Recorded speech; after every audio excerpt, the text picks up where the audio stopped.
what I found here in this community reminded me of the communities living in the mountains of Transylvania or Romania. It's about this kind of communities which have lived together, and even they or specific individuals with their own properties. The mountains were used in common because at that time they were doing farming for having a living, for survival, for providing food. Once this lifestyle is changed, probably these communities may disappear, because in the old times they would put the animals together, one would look after it properly, and then they would not lose the ownership on the animals nor the ownership on the land, but they would get the fruits, they would get the products from the animals and from using the land. It's a dynamic that in the last century has changed the lives of these people. I was surprised to find out that now they switched from the sheep because these communities were living, they were building their lives on looking after sheep mainly, and now I found out that they have changed they have changed to the cows. I will try to get it all together in one piece, but in terms of my view of the things we saw today, it was really interesting. I loved the landscape. It was very diverse. As a person coming from a forestry institute, I missed a little bit more of the forest, but I know it's a work in progress, so here I would give a kind of an idea to perhaps focus also on the forests. But really interesting for me were the chestnut forests or orchards, however you want to call them. It was really interesting to hear about the studies on the biodiversity level, that it's higher in the forests that are in the chestnut forests that are managed the way that you do it here traditionally. So that was really interesting to hear, something new even for me. In terms of the education, as you know, in Slovenia we have forest experiments where we invite children from kindergarten to primary schools to come on our open days. It's 1 week in May, and they learn about the forests in the forest. So we prepared a handbook where our knowledge is translated into a language that the children understand. So I think it would be a very interesting aspect for this area to utilize, to invite here first, for example, primary school children with some kind of programs that would raise awareness on the way of the life here in first, and the importance of this life and how the local communities connect with biodiversity. Because in this way, if children, when they are young, if they are exposed to such information, it's much easier for them to perhaps live a little bit closer to it, as opposed to the adults. It's hard to change an adult, but it's very easy. It can be very easy to sculpt a young mind. So that could be an interesting path to explore in terms of raising awareness of this area, which is so beautiful and diverse and mystic.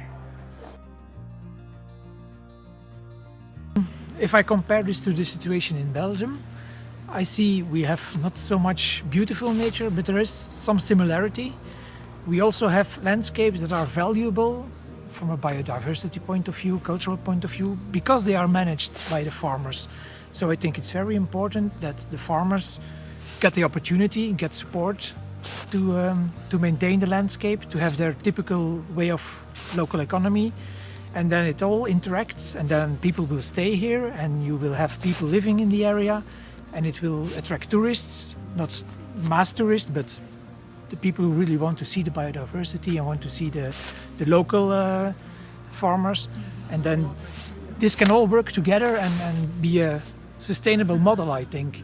So and in Belgium it's a bit similar. It's the problematic is a bit different because there's a lot of money involved there of foreign farmers who want to buy the land. This is not the case here. But from the other point, it is very similar. And I think if you work together and you build a sustainable model, it can provide itself and you can deliver all the things that you would like to have, I think. My name is Wim Hiemstra. I'm from the BioVOG lead partner coordinating the project, and we are here in Spain. And I was looking also at the documents from the policy from the green infrastructure, and also the document on the measures to make the connectivity of the different biotopes, how you have included this in the policy, because this is something that we lack in our country, in the Netherlands. We have nature areas like you have here, and we have farmers protecting nature. But in our understanding, it's not clear to know if we are really having a robust ecosystem that allows for specific species to have healthy populations. So they are still decreasing, and I think what we want to learn from Spain is how you have developed this as a concept also for policy making and for law, and then how to work on this with the local stakeholders to implement improve connectivity of the natural areas in a way that also the benefits are also there visible for the stakeholders. Because if we do it only for nature, we heard this morning also that the feeling is here a bit that nature and biodiversity and governance are concepts that are not from the people locally. So it's important to be understanding the reality of the people and to work with that, and to make a plan is only feasible if we get the commitment from the stakeholders. So it's something important I will take back. So both the process on working with the stakeholders and the green infrastructure, how to make a robust area, landscape, is something that I will take back to Netherlands. And thanks to your hospitality, I think we have a good meeting to exchange and to advance on our understanding. So thank you for hosting us. We are working a lot with old trees in Sweden, and we still have quite a lot of old trees. But I think comparing with this, we don't have many of that kind of trees that you see there. That's really amazing. And but we try to keep these trees in Sweden, and we have also heard that Sweden, England and Spain are the European countries that still have a lot of these ancient trees left. So I think we really have a responsibility to keep these in a good way. And we have had them in meadows, that these big trees have been standing in meadows, and then a lot of them has been, they have planted spruce trees around them, and they have cut them and so, but still there are quite a lot of them left, but much, much less than there once have been. So I think maybe we have only a few % what they have been some 100 years ago. So we really have also to plant new trees, because to get the new generation of these old trees, and that's a big problem today, that we have a lack between the generations. And we are working with that, and then we are also trying to veteranize the trees that we have, to get them to be older and more holes in them, to get the insects and other, all kind of living in them before they are old enough for that. But this is really fantastic. I think it's very important to have these green infrastructure measurements in your pilot area, and you have all those structures that are needed to keep the green infrastructure in your pilot area. So it's very important to recognize them and also see that they keep a lot of biodiversity and also a lot of ecosystem services, and that if you can measure that and show where you have them, I think that's very important to get them in the CAP system. And it must be in this new system a better possibility to get them recognized in a system that you can get, that they can get paid for. What do you think about the possibility to include in this local model the chestnut areas in it? The importance of these all big trees in agri infrastructure. In a way, it's the same. They are very important elements for green infrastructure, and these elements have to be paid for in CAP system.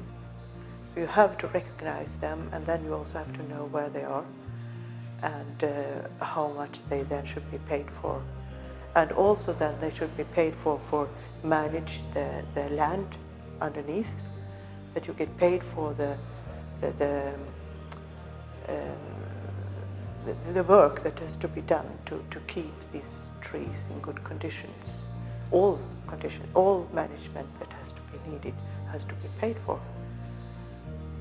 And I think there is a possibility for that, because it's the same with that. You can show that it's biodiversity, and you can also show that they will give a lot of ecosystem services. For me, I was very happy with the presentations. It gave me also new information how to approach issues like the habitat regulation on a level like you are doing this with the habitat study that was presented. Also the explanation of the CAP, which Kiko gave with very new information up until last Wednesday. I know something about the CAP, but it was from May this year.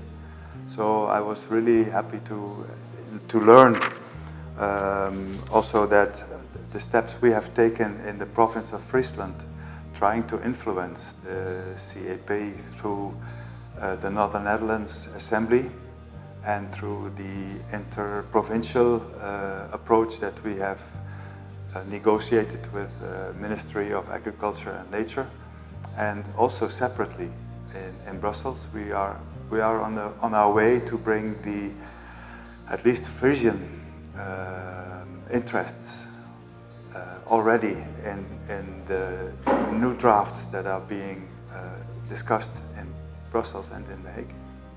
For BIOVOG, I see this for Spain also, because I understood that the ministry in Madrid is also still looking how to address this new CAP approach, which is really revolutionary towards compared to the last CAP. I see that this is a chance for Galicia, but also for the project of BIOVOG to step up and to show in Madrid, and maybe through Kiko also in Brussels, and you have done it before with your landscape work, that try to get interest for the approach Galicia is taking, and for the project of BIOVOG that is a vehicle to raise the interest of policymakers for the specific challenges that are here in Galicia. And if I can combine some of the Frisian experience with the collective approach, like our farmers cooperating in the CAP, the current CAP, I would say there is a lot of opportunity for the next round for the challenges that Galicia is facing, when you are able to bring this down to the operational level of the municipalities. I think it's a form in the Netherlands which is starting to work to have this contact between a group of farmers and your concern of the environment. So I understand that also in Galicia, the point is that the lands are owned by many different, or owned or used by different people. So this collective, this group of farmers, you can address as a collective also to ask how they can think along with the objectives you have. Could be a very good form, I think. You started with your project with trying to involve people from the region in what is their goal, how they want to work on the problems you identify, and it could be continued perhaps when you have some measures from CAP or whatever to think together how to use them in the wisest way. Could be. Challenge is also to have more water places available, more green, less concrete. Most part of the forest fires are normally in rural areas. Yeah. Nobody lives there.